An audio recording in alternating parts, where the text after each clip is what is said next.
So we're here today to remember the life of Stephen Puffer. I am honored to say that I knew him and I enjoyed his company tremendously, as did many of you.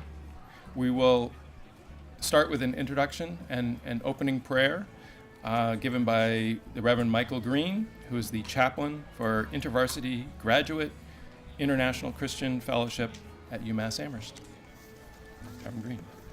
The wise King Solomon wrote, "For everything there is a season and a time for every matter under heaven, a time to be born, a time to plant, a time to pluck up what is planted, a time to weep, a time to laugh, a time to mourn, a time to dance, a time to embrace, to refrain from embracing, to seek, to lose, to keep silence, to speak, a time for war, a time for peace, and a time to die."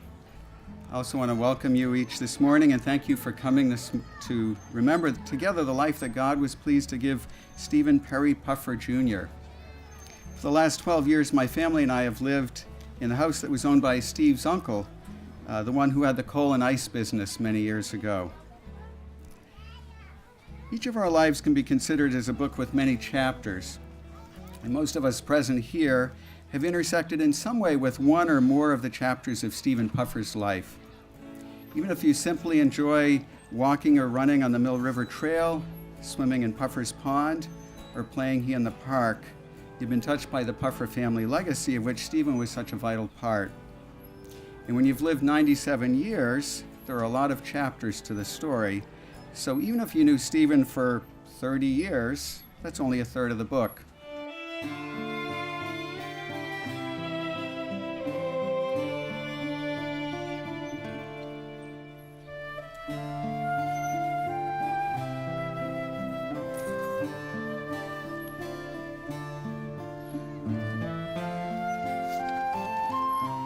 Why art thou cast down, O my soul? And why art thou disquieted in me? Hope thou in God, for I shall yet praise him, who is that healeth my countenance and my God. I will lift up mine eyes unto the hills, from whence comes my help. My help comes from the Lord, which made heaven and earth. He will not suffer thy foot to be moved. He that keeps thee will not slumber. Behold, he that keeps Israel shall neither slumber nor sleep. The Lord is thy keeper. The Lord is thy shade upon thy right hand. The sun shall not smite thee by day, nor the moon by night. The Lord shall preserve thee from all evil. He shall preserve thy soul. The Lord shall preserve thy going out and thy coming in from this time forth and even forevermore. Stephen Perry Puffer, born Amherst, Massachusetts, October 24th, 1914. Entered as an entered apprentice into Freemasonry, April 22nd, 1952. Passed to the degree of Fellowcraft, May 27th, 1952. Raised to the sublime degree of Master Mason at Pacific Lodge in Amherst, June 24th, 1952, 60 years ago this month. Departed December 5th, 2011. For those here present for whom the Lord's Prayer is part of your tradition, may we pray together using the word trespasses. Our Father, who art in heaven, hallowed be thy name. Thy kingdom come, thy will be done, on earth as it is in heaven. Give us this day our daily bread, and forgive us our trespasses, as we forgive those who trespass against us. And lead us not into temptation, but deliver us from evil. For thine is the kingdom, and the power, and the glory, forever and ever. Amen. We will now hear a remembrance of Stephen Puffer by Niels LaCour, senior physical planner at UMass Amherst. Thanks, Lion. Thanks for coming this morning. And as I sit here in this tent and obviously what is certainly partly a very solemn occasion on the passing of such a special spirit, I couldn't help but think how appropriate it is that the tent is just full of the sounds of life, of people talking, laughing, crying, and just, all the things that this man gave to this community is embodied in just the sounds that you hear in this tent this morning. So that really struck me tremendously. Having only been here for a very short section of chapters of the life for less than 20 years here in the town of Amherst, and worked for what sometimes seems like a lifetime for the planning department in Amherst, I certainly have an appreciation for what Steve meant to this town. And while I'm very grateful for so many of the things that he did for our town, I'd like to say how grateful I am for his daughter, Barbara, who I've only recently got to know, and who thankfully inherited his zest for life and wonderful ability to live life to this fullest. And it's been such a pleasure to get to know her. And it's funny, when Barbara asked me to do some remembrances of Steve, this is what really struck me as funny. Is I said, yeah, that's right. Steve was superintendent of the Department of Public Works for so many years and everything. And a little while later, I get a reminder from Barbara. No, that was his father that was superintendent of Public Works, not Steve. And I'm like, so I got to thinking about it. And I was like, wow, that just really said it all, because he had built so much of town. I suddenly really understood why I thought that he was the superintendent of Public Works here, because he certainly knew so much about the town. He built so much of it that he knew where every catch basin was, every drainage ditch and culvert under the roads. And so I'm like, well, okay, I guess I understand why I might have made that mistake, because while I didn't get to hear enough of his stories, I certainly got to hear a few. And that's where I decided to have breakfast with James Avery Smith, who was town engineer for nearly 40 years here in Amherst. And Jim really was very sorry he couldn't be here this morning. He's at his grandson's graduation from high school. So, but he was certainly part of the reason why I conflated Steve as being superintendent of DPW, because they worked so much together and had such an incredible friendship and had shared so much history and so many stories together. So there was a few, he actually wrote half a book of notes on stories that he thought I might want to share. Of course, I'm not only going to go through the volume of stories, but there's probably some that I probably shouldn't share here. But I did want to share a few of his stories and give some thoughts of my own. I think I understand that Steve came by his sort of mischievous streak honestly, and you certainly see a little bit in those mischievous eyes over there. But it sounds like his father and his grandfather were also had a bit of a mischievous treat. And one of Jim's favorite stories about the Puffers was when I guess there had been a bunch of big thunderstorms in town, and a couple of barns had caught fire. And so Steve's grandfather had remembered he had stored a case of dynamite up in the loft of one of the barns. So he had Steve's father go up and say, you got to get rid of them. Why don't you go, and he told him to go bury them over in the field here where Riverside apartments are now. And so he went, dug a hole in the middle of the field, and put the sticks of dynamite in there. And he couldn't help himself. Had to have a little bit of fun with it. So he did lay a fuse along to it after he covered it over, lit a match, and then he ran and dived into the bank of the river, waited for a long time, and I guess it never went off. So finally, all right, he had to go on and do a bunch of other things. Well, and the next morning, they're sitting in church in the North Amherst Church, and just as the minister is reaching the height of his sermon, all of a sudden there's this huge explosion. And of Of course, there was only 2 people in the congregation that knew what really had gone on. Nobody ever spoke of it. Nobody ever knew, but that was certainly one of his favorite stories. I was asked to speak today because I grew up with Mr. Puffer in North Amherst on Montague Road. When Mr. Puffer and I were young, Amherst was a small town. Its social and economic fabric were woven from generational family friendships.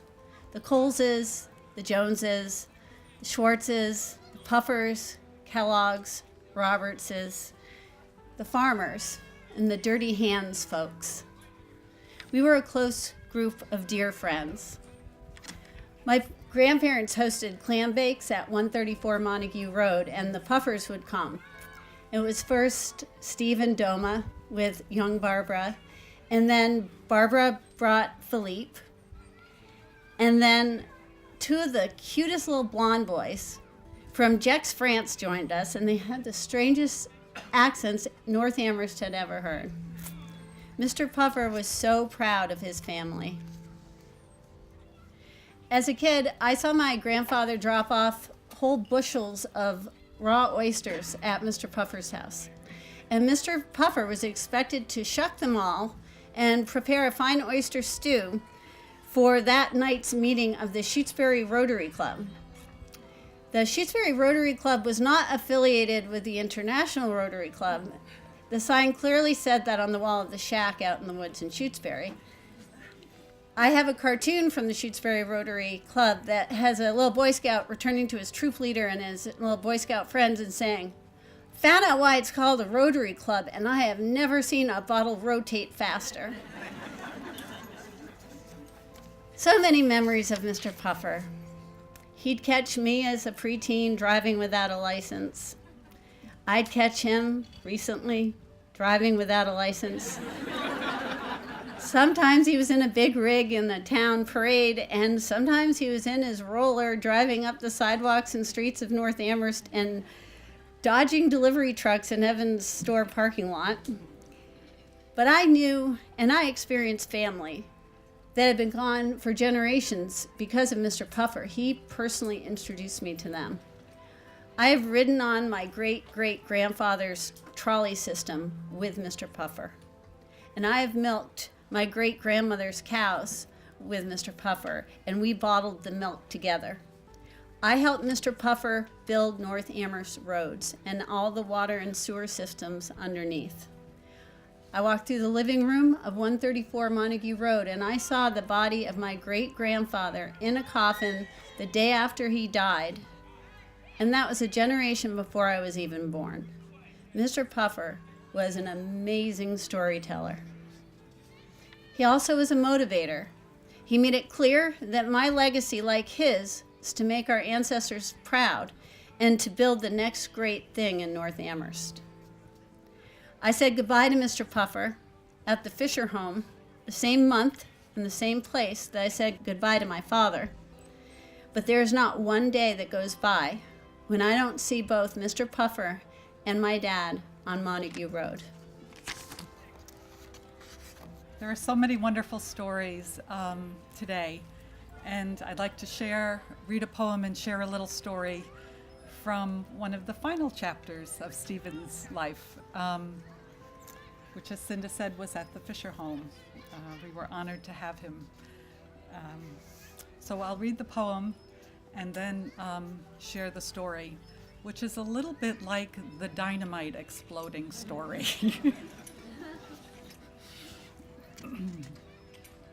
I'd just like to share, too, that at the moment that Stephen died, we formed a circle around his bed, and we were holding hands, and that was the scene at his bedside, and this is the poem.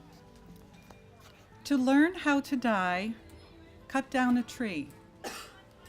Watch how many years fall. You don't need to have planted it for it to be your life. You know countless trees have grown and will grow where this tree falls. Everyone alive now will be underground and will have gone from roots, branches, and leaves to more roots, branches, and leaves many times. You've seen how the seed of a tree can rise up from the pit of a stump. Wherever your feet touch the earth, you know you are touching where something has died or been born. Count the rings and stand on the stump and stretch your arms to the sky. Think only because it was cut down could you do this. You are standing where no one has stood but the dark inside a life that many years. So at the moment this poem was read and ended, we took a moment of silence.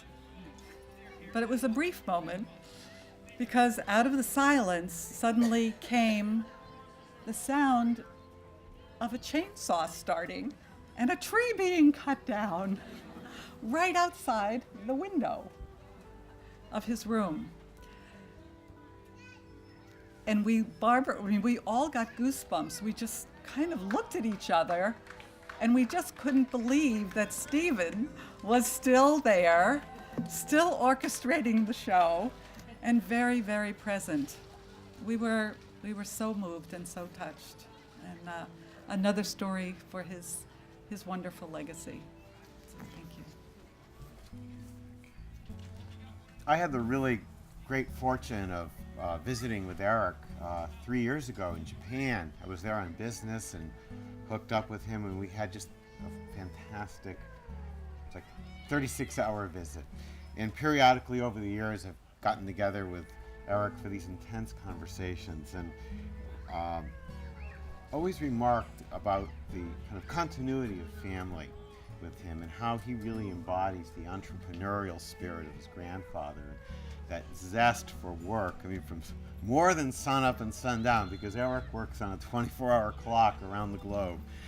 So when Barbara emailed me with Eric's words and asked me to read, I said, absolutely, I'd be delighted to do it. So if you, in a very postmodern way, I'm reading off my BlackBerry, but I will try to channel Eric's spirit in narrating his words to you.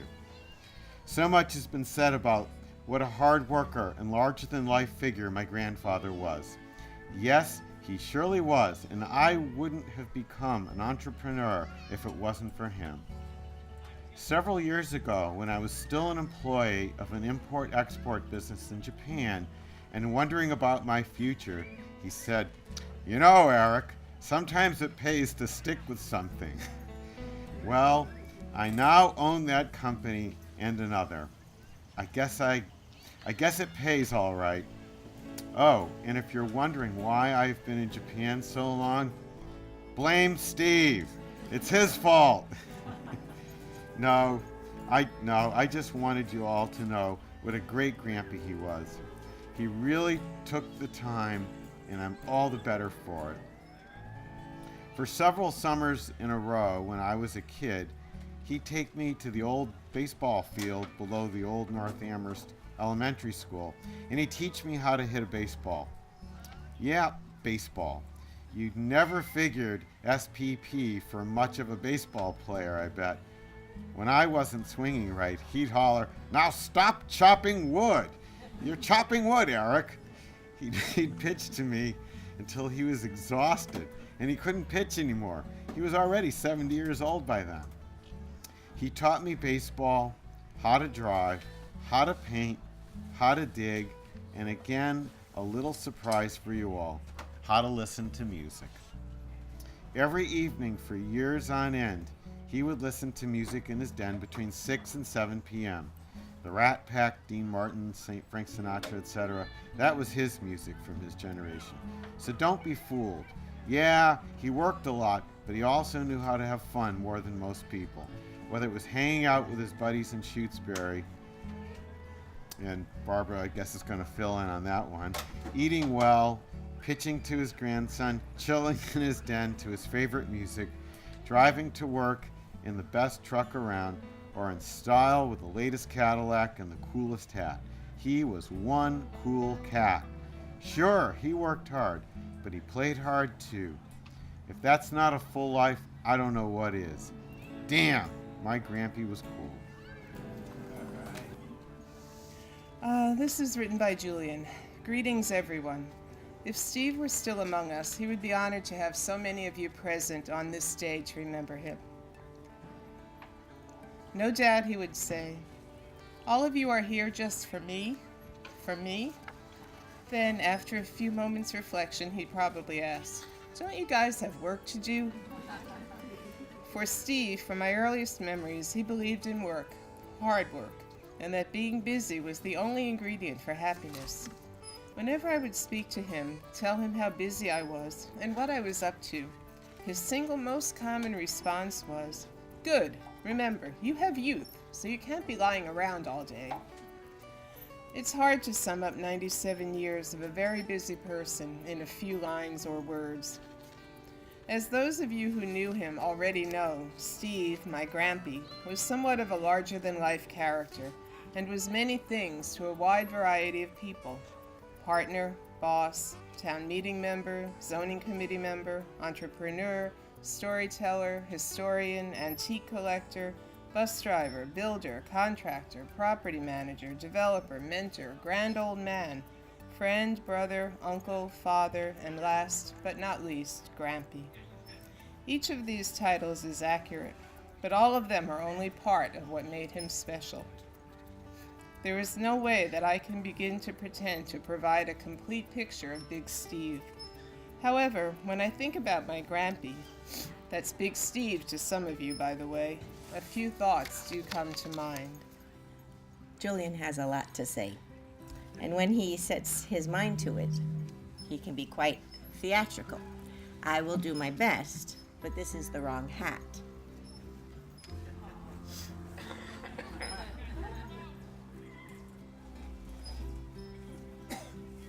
Steve was a hat guy.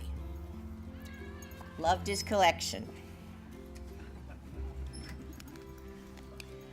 Grampy had an anecdote or story about a person, place, town, family, or how folks used to do things back then.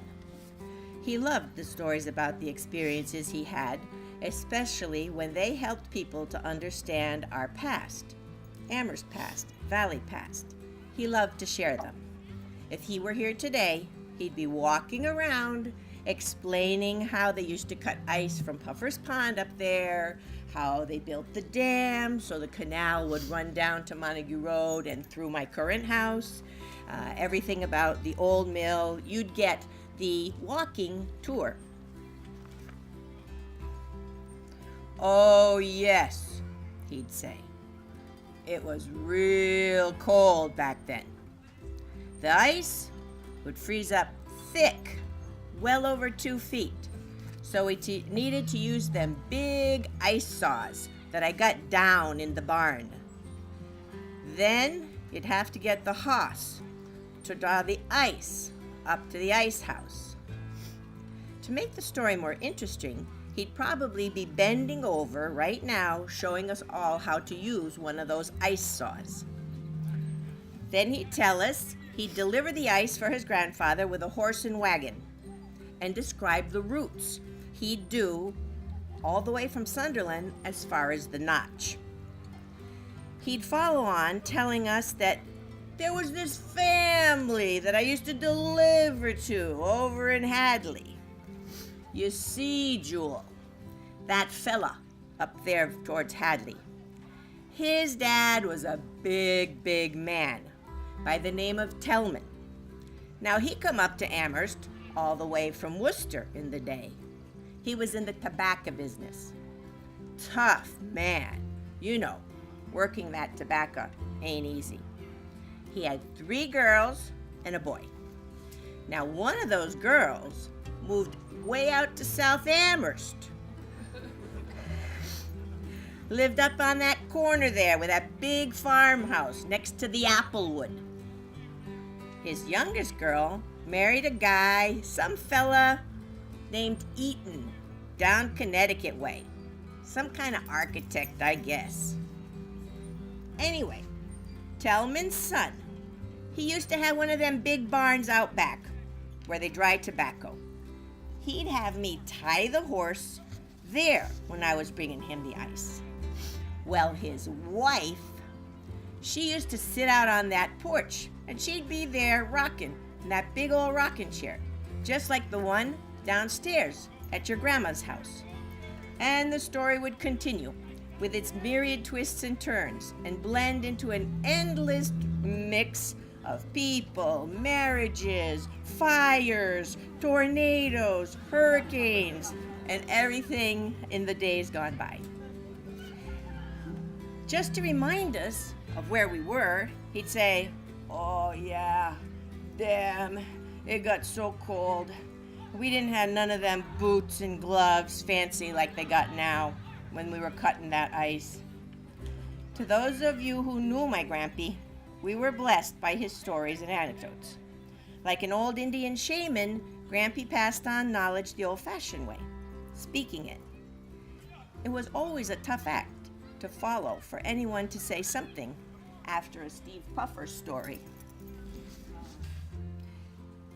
One of the most salient things that I learned from my father as he grew older was his extreme sense of gratitude for the life and health he had been given, for the help he had been given. And he would want very much today to express the whole family's gratitude for people who love this park that he facilitated existing, the wonderful friendships that he made, and people who would always go the extra mile in this town, motivated by what he had to say. So please be sure to sign our guest book. We would like to continue. We would like to keep in touch. Please be sure that you take a look at this marvelous mural that we put together. Because when I come to Amherst, I don't really have a house here anymore. I have an archaeological dig. And every once in a while, I'm calling someone all excited that I have found something very special. This gratitude extends to all of the people who came together as associates, friends, advisors, presenters, singers today to help make this event so fortunate. My dad, in his last days, started thanking me so much for a ride. He liked me as his chauffeur. He kept saying, "I am so fortunate." He became very aware of the good things that life had brought to him and actually said thank you. You know, you might not think that of a big old construction guy and Mr. Dapper and so forth, but he did. Thanks for the drives and for making him a he-man's meal. None of this salad, Barbara. None of this chicken. Meat, potatoes, asparagus, native strawberries. He still, to the end of his life, judged a restaurant on the price of clam chowder. Blue Bonnet, Miss Flo, that diner in Turner's, those were his benchmark things for, you know, the right places, the honest places to go. He showed increasing humanity for the world's troubles and for people. He became extremely tender with people who were having a difficult situation. And he became more like his brother, who unfortunately, my Uncle Edward, Uncle Bud from Shutesbury, couldn't be here today because of health matters. He became more like Uncle Bud, quieter. The pithy phrase of the old Yankee. You know, the more, sum it up in a couple of phrases. Lots more compassion. And just with that little phrase, he would hit the nail on the head. You wouldn't think of my dad at all as a poetry dude. He was a construction dude. But I would read to him from the letters of Emily Dickinson, and he'd start chuckling because he had delivered ice to the Evergreens, and he knew the property. So when I told him that Emily called the little sidewalk between the properties only wide enough for two in love, he cracked up. He cracked up. Could you imagine? Emily Dickinson and my dad. So, just like Steve was always getting into something and you weren't too sure that this was the good thing and you were far away and it was just a little bird who suddenly heard that there was going to be a massive truck show in your lawn, or there was some kind of a mysterious person always bringing him lunch and then taking him to the bank. You know, it was like, I would call up Julian, the banker. You're going to learn some French today. Maman, oh la la. No, this is not the oh la la of the Folie Bergère or the Lido. No, this is oh la la, mommy, you better get over there. Then there would be Eric. I'd call him up and I'd say, I don't know, they're getting this truck ready and they're working on it a lot and there's a lot of coming and going, and there's Eric. Oh la la, mommy, you can't. I already sold that in Vladivostok. I have a customer waiting in Bulgaria in Vladivostok for that. Get over there. Oh la la, I'm gonna lose the deal. Last of all, there's Philippe Garnier, whom I married a while ago from France. You can imagine. Philippe, we have A, B, C, D situation in Amherst. Eric and Julian would kind of like me to get over there. Oh la la, not again, Mr. Steve. Into everybody's life, a little oh la la with an older person may fall. In the end of our lives, we hone to what matters. His albums of clippings, the machines he would visit and want to start up, his inquiring very frequently about the people he had known so that I could give him news, especially his brother, his grandsons, his sister, Louise, who also is ill today, and it's her birthday. Yeah, a memorial on her birthday.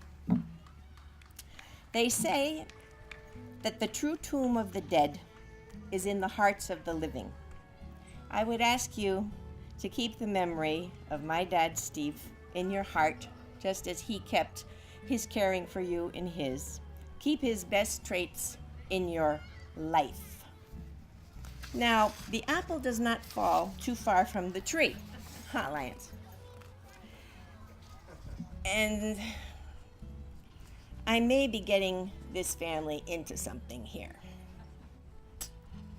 I'd like to announce that with the help of the Benjamins, the Springfield Museum of History is currently working on an exhibit to feature the best items from Steve's collection sometime soon.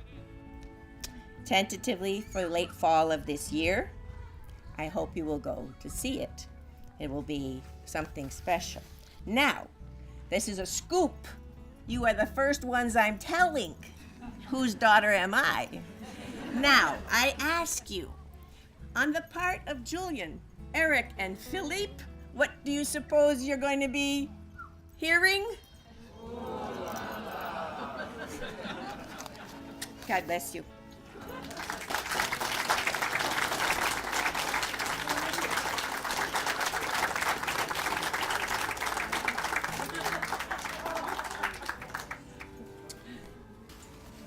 So thank you all for coming today. And in closing, I would simply like to say the thing that I will probably remember the most from Mr. Puffer, and that is that we'll call the question.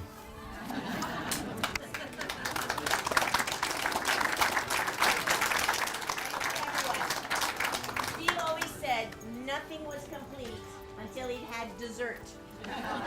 Please, have dessert on Steve. And the ladies who are among his favorites, please take a rose in memory of him. He would want it.